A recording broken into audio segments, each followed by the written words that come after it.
Oke. Udah pulang.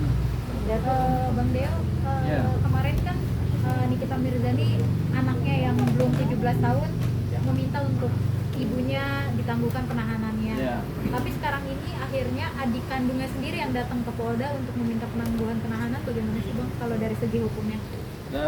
Jadi begini, ketika Nikita Mirzani kan sekarang sedang ditahan. Kemudian kalau anaknya belum usia 17 tahun nggak bisa. Kemudian adiknya, jadi adiknya Nikita Mirzani ini bisa karena dia di atas usianya udah dewasa kan.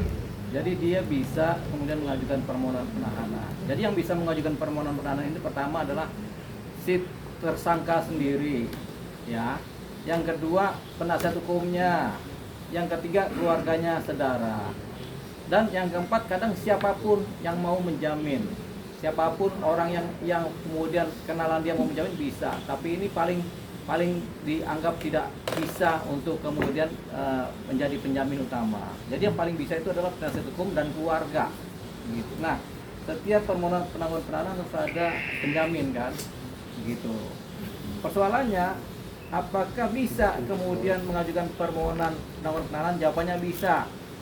Apakah kemudian permohonan penangguhan penahanan ini kemudian bisa kemudian dikabulkan oleh penyidik? Jawabannya untuk kasusnya Nikita Mirzani sulit dikabulkan. Kenapa? Karena kasusnya itu terkait dengan pemerasan. Pemerasan itu memang susah dikabulkan penangguhan penahanannya. Sama seperti kasus pembunuhan itu nggak bisa dikabulkan permohonan penangguhan penahanan.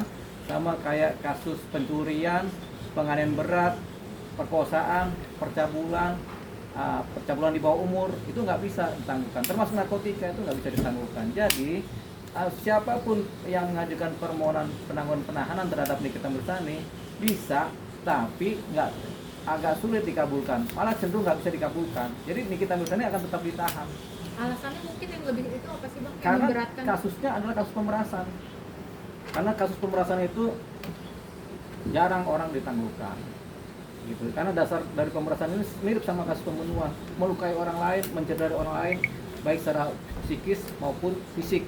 Gitu. Nah, kalau pemerasan itu kan ada pemerasan yang fisiknya orang dilukain, ada juga orang diancam dibunuh. Nah, itu kan pemerasan kan. Nah, itu nggak bisa ditangguhkan karena melukai orang baik secara psikis dan fisik. Apa Gitu. karena 20 tahun penjara juga Bang? Itu untuk... salah satu standar dari hukum kita yang mengatur bahwasanya kalau ancaman hukumannya di atas 5 tahun itu pasti ditahan. Tapi sebenarnya walaupun diancam 5 tahun bisa juga ditangguhkan penahanannya. Tapi khusus perkara-perkara yang objektifnya seperti ini, itu memang posisinya adalah tetap ditahan.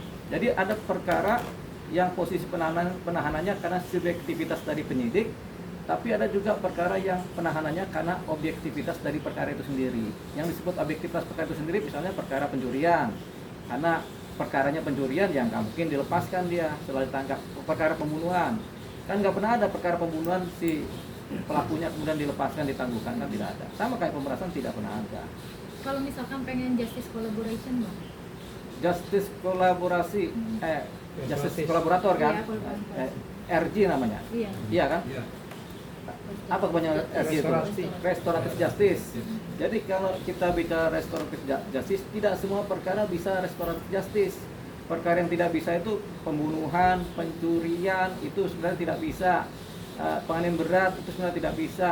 Yang bisa restoratif justice itu yang delik-delik aduan, tindak pidana aduan, misalnya pencemaran nama baik, kita masih bisa mengadakan restoratif justice. Atau kasus delik aduan yang lain, misalnya perzinahan, itu bisa restoratif justice ya. Tapi kalau dalam kasus pembunuhan, pemerasan, penganiayaan berat, percabulan anak di bawah umur, perkosaan, itu nggak ada restoratif justice. Begitu. Jadi kasusnya Nikita Mirzani kan kasus yang sifatnya adalah pemerasan. Jadi tidak dikenal restoratif justice nanti. Banyak yang nyebut juga yang ini bisa dilakukan sesuatu ini. Tidak ada RJ ini adalah di mana posisinya adalah sama-sama menguntungkan, win-win solution. Gitu, sama-sama menguntungkan di mana keadilan itu didapat berdasarkan kesepakatan para pihak dan adanya perdamaian. Begitu kan? Jadi itu yang disebut RJ. Perkaranya tutup, kita cabut laporan. Siapa yang bisa cabut laporan? Hanya delik-delik aduan yang bisa cabut laporan. Kalau delik pidana umum tidak pernah bisa cabut laporan. Apakah pemerasan delik aduan? Jawabannya tidak. Pemerasan itu tindak pidana umum.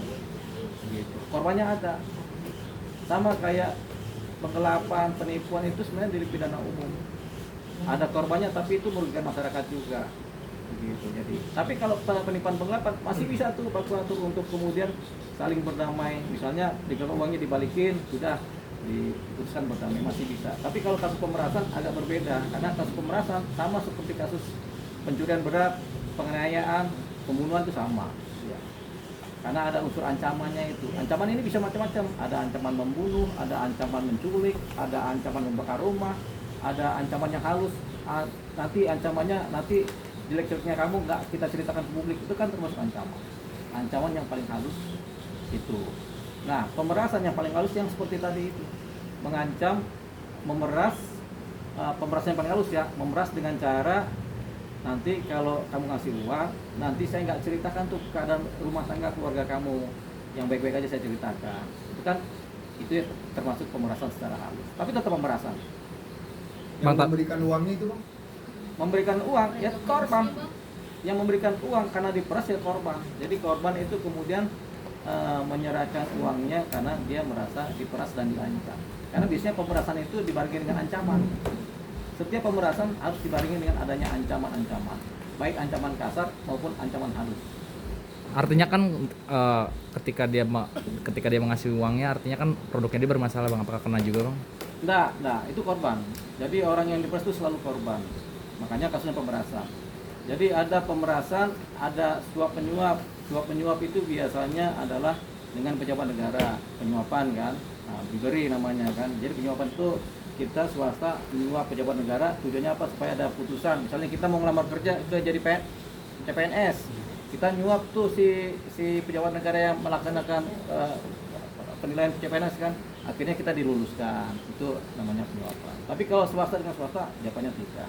Ada lagi, misalnya sepak bola, ada pertandingan, kemudian pertandingan ini diselenggarakan tapi ada posisi suap penyuap memenangkan satu posisi, itu masih bisa dipidana karena penyuapan. Tapi biasanya penyelenggara sepak bola kan yang mengadakan adalah pihak negara juga, karena kan ada wasitnya, wasit yang datang dari negara kan, bukan wasit swasta. Bang, tapi kan ini personal, Bang, bukan kayak Harvey Mois yang merugikan negara gitu. Iya. Tapi kok hukumannya sama sih, Bang? Ini personal, enggak. Kasus ini kan kayak kasus pembunuhan. Kita misalnya ada satu orang membunuh orang lain, itu kan personal. Si A membunuh si B, itu kan personal. Tapi yang dirugikan adalah publik, makanya disebut tindak pidana publik. Walaupun ini personal. Begitu sama juga pemerasan. Si A memeras si B dengan ancaman. Ini kan personal. Tapi kemudian yang dirugikan adalah publik. Nah, ini yang disebut sebagai tindak pidana umum publik. Jadi pemerasan termasuk tindak pidana umum, sama seperti kasus pembunuhan. Dan nilai posisi perkaranya sama, nilai kelukaan bagi keadilan itu sama. Walaupun nominalnya beda, Bang. Nominalnya bisa berapa aja kan? Bisa 1 triliun kayak kasus Pertamina kan? Satu kuadriliun kan?